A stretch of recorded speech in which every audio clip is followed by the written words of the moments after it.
Hi everyone, my name is Rishit. Today is the 8th of December 2024. I'll be going over my weekly option chain analysis for SPX for the upcoming expiry on the 13th. So just to note, these last week values are from 2 weeks ago since I didn't make videos last week, so just keep that in mind. The CE and PE levels are higher, that's positive. Quantity is higher for CE, that's positive.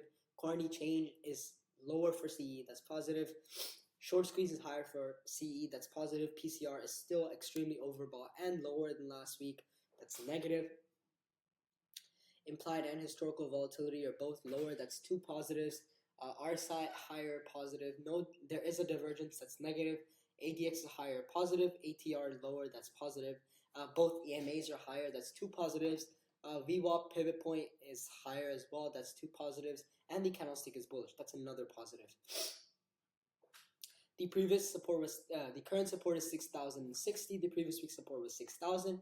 The new resistance is 6,100. The previous week's resistance is 6,000. And the prediction is that the S&P 500 will go up this week from the option chain. That's all for this video. Thank you for watching. Enjoy, and I will see you in the next video.